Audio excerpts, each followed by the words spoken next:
Hey guys, welcome back to my channel. With me here is my uncle. I think most of you remember him. So today we are back again with relationship Q&A chit chat part 2. So for the reason for this is because many people asked a lot of questions that I felt they needed answers. So all I could do was oblige to this.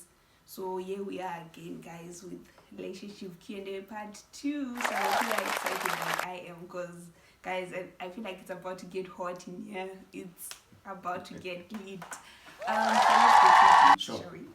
Awesome. So the first question is, I was in a relationship with this guy, and I found out later that he was in another relationship, which he has ended now. Is it a good idea for me to stay with him after the relationship ended, or will you do the same thing to me? Oh wow, you're right that it's about to get deep. Yeah. Yeah, I think it's quite there's a bit of mistrust there Okay. from his part to having to get into a relationship without having to finish the former relationship, and the fears are, will he not do the same thing? What if that's his way of doing stuff? Yeah. I think the thing to do is to just sit and talk about it and challenge him. Rather than just to throw the whole relationship away, you know, talk about it and share your fears, your insecurities, and your concerns, and say, okay, this messed me up in this manner, and so forth. Okay, so when you say challenge, how exactly do you do that? I think the thing about relationship is it's all about challenging each other, because the more I challenge the person I'm in a relationship with, it's not I'm challenging you so that I want to pull you down.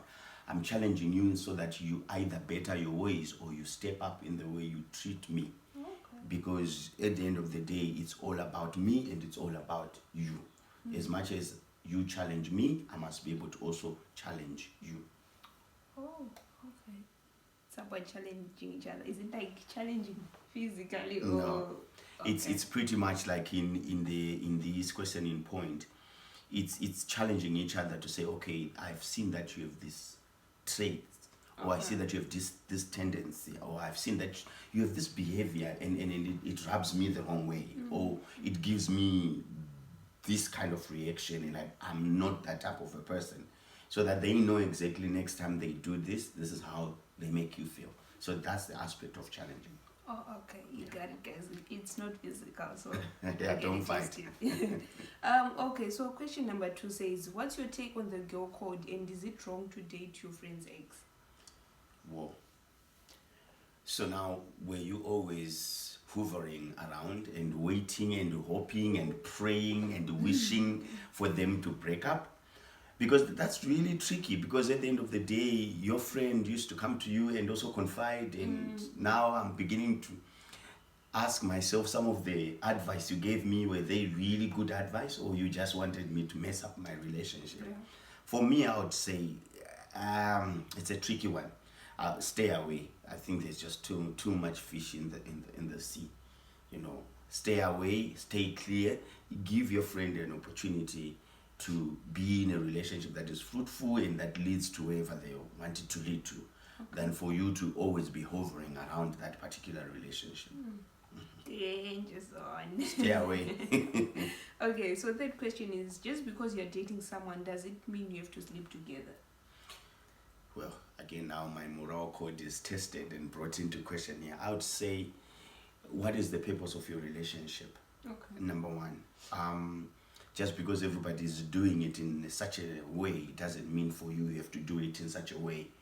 You know, I had an incident with somebody who said, no, I've just gotten in a relationship with this guy, and my body belongs to him. No, that's not right. Yeah, your body doesn't belong to him. You know, it belongs to you. You have rights. Because once you start thinking like that, you're opening yourself to abuse.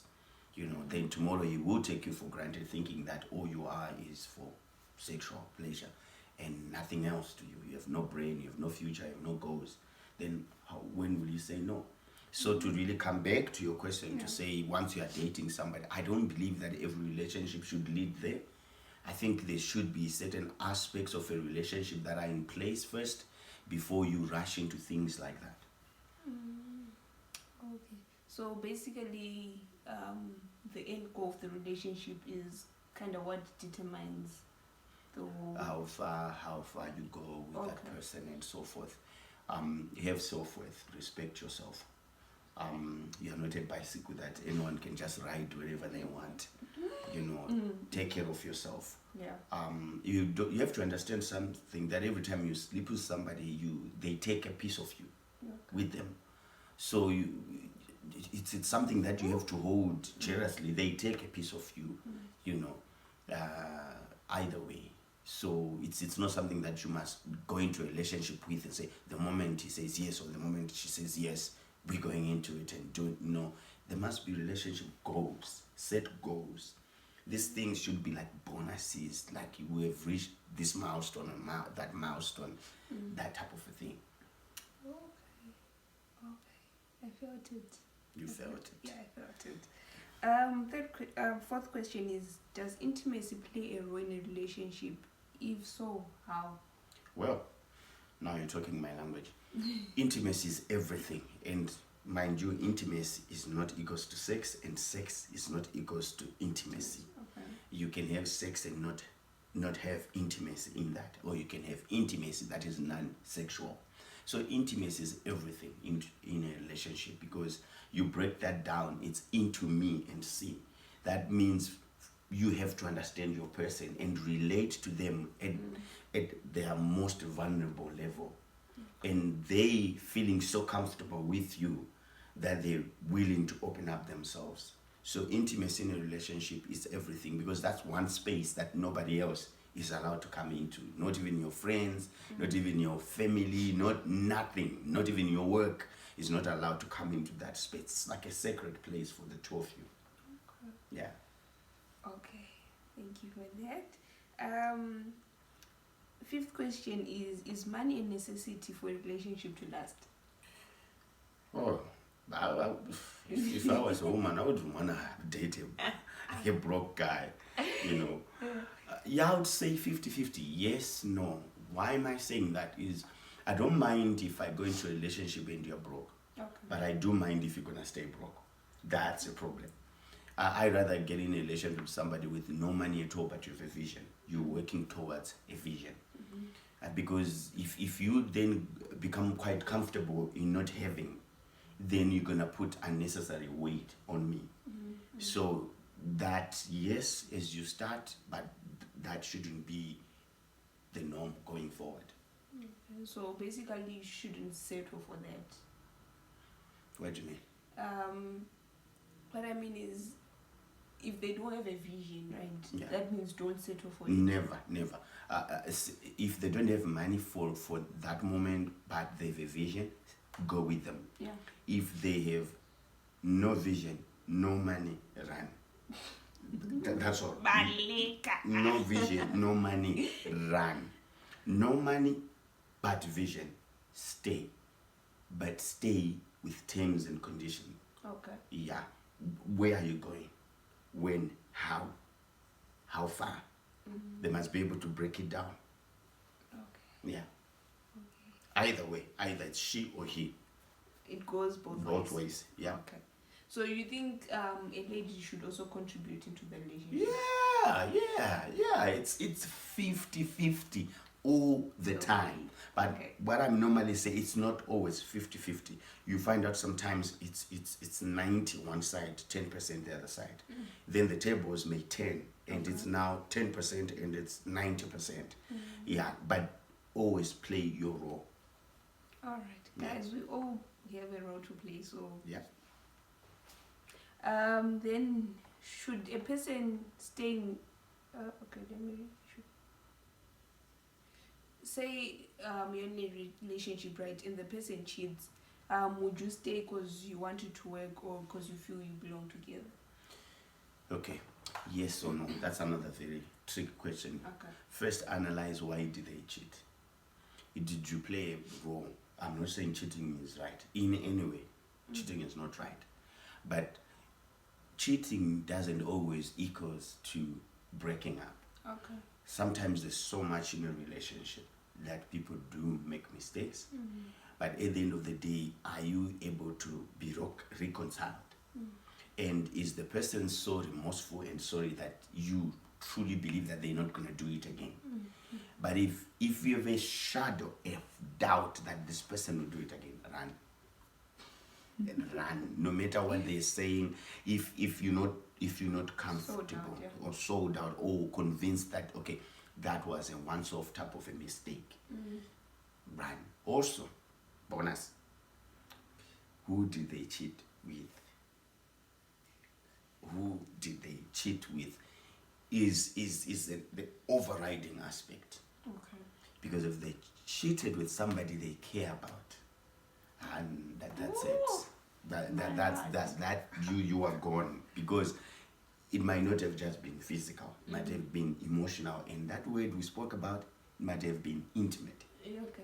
So they bound to that person on different levels. So it wasn't just physical, it was emotional, it was spiritual. So it's very difficult to unhook all of those levels. I don't think you want that drama or that fight. Yeah. All right. Again, either way. All right. How do you initiate conversations about money in a relationship? Yeah, just like, can I see your bank account? No, you don't do that. I think talking is the most important attribute of any healthy relationship. So it depends also from what level are you asking about money, or are you asking for it, or you just want to talk about it. Most times I've learned to appreciate a platform which allows you to open up and just say, okay, this is what I'm planning. Okay. This is what I don't have. This is what I have. Imagine I'm getting this much, but these are my plans. So the other person, they're not a fool. They're putting 1 + 1. So they'll say, oh, so they're earning that much. So the rentals are this much and the bills are this much. So you have a rough idea, but make it part of your conversation. Always. I don't mean every time, but let it be a subject that you are both free to talk about. Okay. Yeah.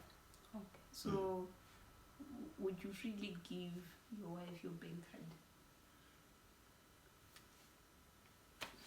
I think I would. Yes, I would. Okay. Yeah, as long as there's zero balance in it, I would. I would. I think it's what level of relationship do you guys have? Because at that level, my level, it's no longer an issue of trust. So like, no, oh, my money will be gone. No, it's actually not about that anymore. We way past that. Yeah. Okay. So it depends on which level. Yeah, you can't just start dating some dude 1 month, you few weeks into it, and like, here's my card. Here's no. They have to earn it. They have to earn its levels. You get to one level, then they get a 1 point of trust. You get to another level, they gain another point of trust, and the pin code, yeah. Your pin code is the last thing they get to know. Yeah. So level up first, guys. Yeah. Level up. Then is it ideal for your partner to tell you about his exes and how they were intimate? Sure. Intimate, not just on the emotional side, but Physical. also physical side. Yeah. No. Never. What? No way. Okay, here's the thing. You're in a new relationship. It means that the past is in the past. Okay.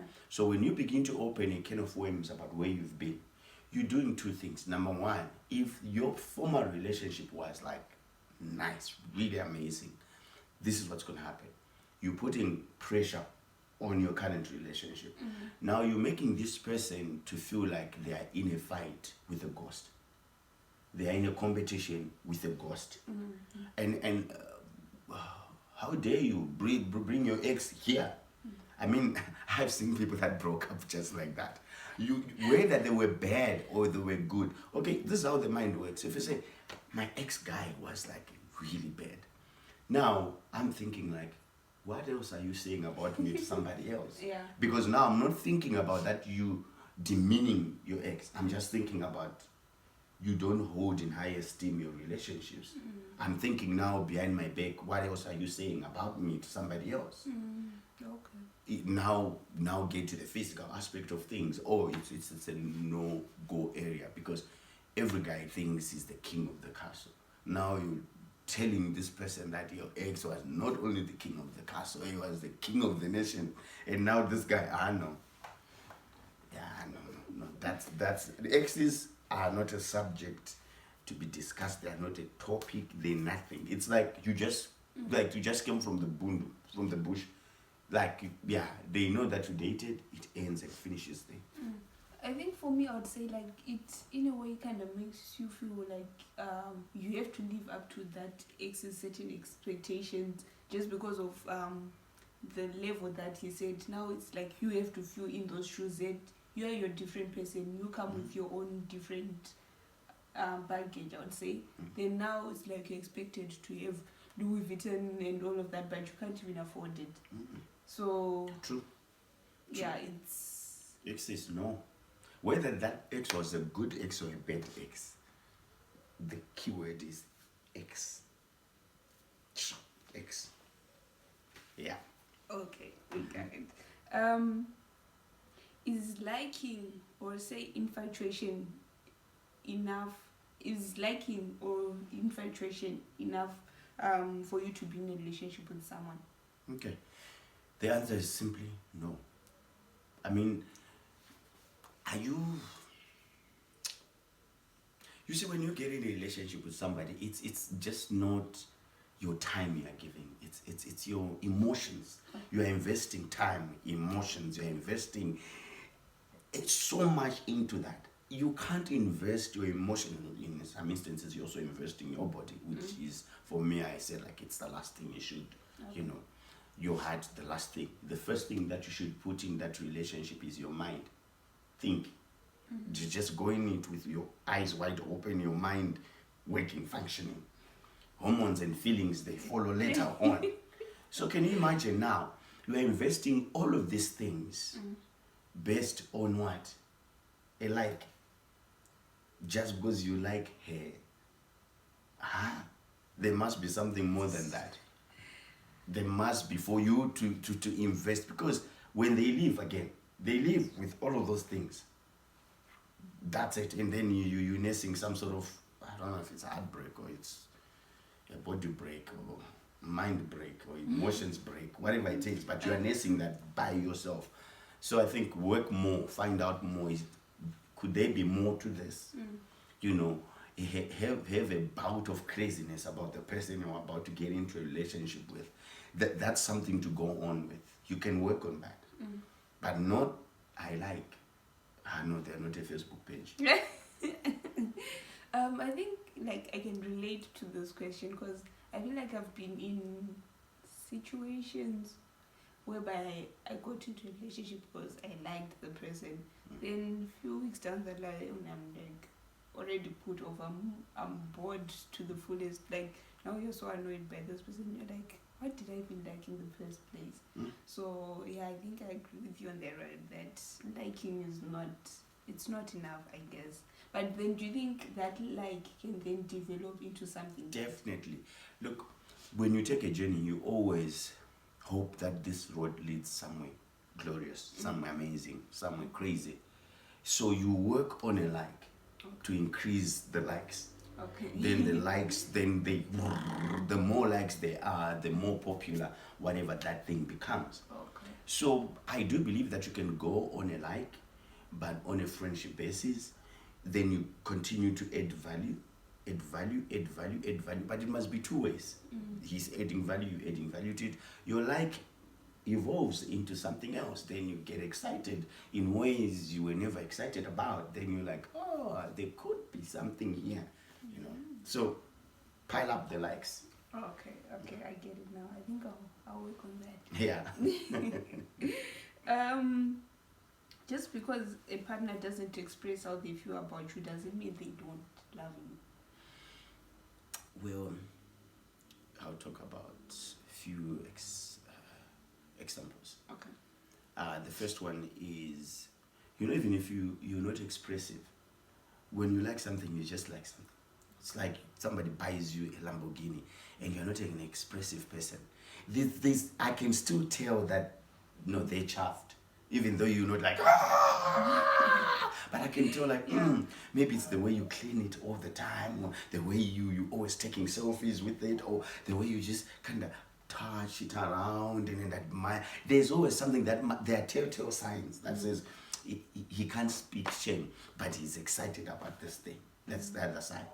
The other side, when you really like something and you really want it, there's something in you that must push you to get out of yourself. I don't know if it's making sense. To get out of your own comfort zone. You say, I'm not the letter writing type, or I'm not the WhatsApp writing type, but you find yourself writing lots and lots and lots of WhatsApps, middle of the night. You have to show effort that, this one is not the norm. I'm going out of my comfort zone. So if the person, they like you a lot, but they never express or try to express, maybe talk to them. But, like, for me personally, I'm someone who is expressive, and I also want someone who expresses back. So, like, sometimes it becomes so draining, like, emotionally you feel drained, because it feels like you're always pouring into someone else's cup, yet they don't pour back. So, you end up feeling as if you're dating yourself. How then do you communicate to your person, even if you tell them that, like, listen, dude, just at least try to communicate, because communication is key, I would say. So, like, how exactly can you? I think it goes back to what we spoke about in the first chapter when we started, part 1. Yeah. It's find what works for you.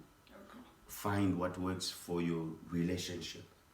Not what you see out there, but what works for you. So if you are an expressive type and the guy is an introvert, they don't like to express themselves, you express that to them to say, you see, when I do XYZ, I'll be expecting you to do this. But when you don't do that, it makes me feel this, and it frustrates me like this. Again, when they do something nice, you say, but when you do it this way, then it makes me feel free and I feel like dull and like.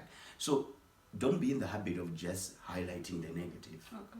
Okay? Yeah. Also highlight the positive. Then they know that, we're in this relationship with that open. If I do good, yeah. If I do bad, yeah. So speak, like, express yourself, because you also don't want to feel like you are trapped. You have options. You have options to speak. You have options to ask the person to be more for you, as long as you're also expecting to be more when they demand for you to be more. Yeah. But overall, find what works for your relationship. One person is happy to be very loud and the other one is just quiet, and they're happy like that. Some, it's a 50-50 thing. But one thing that I've known and I've learned about relationships is they are very dynamic. There isn't a one step to everything or 7 ways to achieving whatever. It's everything. It's unique to that particular couple. You find out who you were with your ex is no longer who you are with your current. Even you as a person, you were like, but I used to be quiet. How come I'm now talkative? Or I used to be stingy. How come I'm such a giver now? It changes with time. Yeah. Okay. But what if you still communicate and nothing changes? Yeah, then there's a problem. There is a problem. Like I said, have a destination for a relationship and have goals along the way. So when I say communicate, I'm not just saying communicate your frustrations or your excitements. No, I'm saying communicate where you're at. We agreed that we're going to that direction. Right now, I don't feel we're going the same direction because of this. So if you both value where you're going, you find out that people begin to compromise and say, I still want to reach our goal. So I can compromise there, I can compromise here. But if there are no goals set, that's why you fight for mahala. Your fights have no purpose. They're just arguments. Then you fight today, you fight in the afternoon, you fight tomorrow, because there's no defined or predefined or a projected end to say, okay, now we're like this, how do we come back together? If they refuse to compromise and then you continue going this way, it's easy. Our paths are not going the same direction. It's easy to walk away from that. Even if you force it, you're still going this way. You make up, you make out because you were fighting, you come back 2 seconds, you go that way again, then is there a future to that? It's not worth it. Yep. Okay. To what extent do the 5 languages play a role in a relationship? You mean love languages? Oh yeah, 5 Love languages. Yeah. Yes. Look, I would just say it in simpler terms. You are not an NGO to somebody else's life. Yeah, you're not like a Mother Teresa type of a thing that you are just there to give of yourself, to make somebody happy, to make somebody fulfilled, to make somebody feel like they're man enough. Life is about doing you, but as you do you do the world. What do I mean? You can't give what you don't have. So the 5 love languages, what they pretty much speak about, they speak about how do we become whole. You're taking 2 people from 2 different backgrounds, bringing them together, and trying to make them become one in many ways, many levels. So the 5 love languages, they just communicate to that, to say, okay, are you a gifts person, or are you a words of affirmation? Are you a quality time person? That type of a thing. But you find the dynamics, they change with time. Okay. But you have to find those things within each other. So when you go for coffee or when you go for a walk, I'm totally against going to the movies, because you're in the dark, you're not talking. You don't get to know the other person apart from their body when you're in the movies.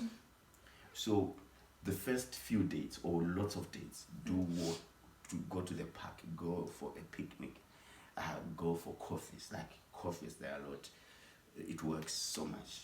After work, 30 minutes, 15 minutes, 20 minutes, and you getting to understand each other's dynamics. And if all you do is go to the movies. Like what you just said about the movies, it reminds me back in high school, like how there's entertainment and stuff.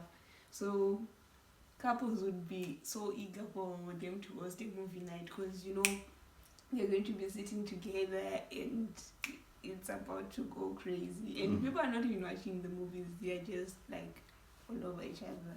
Yeah. Okay. Yeah. I get your point. Yeah. There's no direction in the dark, by the way. No direction. Yeah. So true. So they say ubuhle endoda yinkomo zayo. Do you know what that means? What does it mean? It means a man's beauty is in his world. What's your take on that? Like regarding a relationship, because you find that there are girls, or say guys, who get into a relationship because they just say, just because there is money, we're good. Yeah. Yeah. I think there's a bit of truth. There's a bit of truth in that. Okay. Look, I don't want to build a future based on nothingness. When I'm planning my future, I'm planning about getting the best possible tools and weapons to build this strong thing that can last. So if you're looking for somebody to be your life partner, whom you're gonna spend your entire life with, you want the best possible person. But you have to understand that they don't come as the best. Okay. You build the best.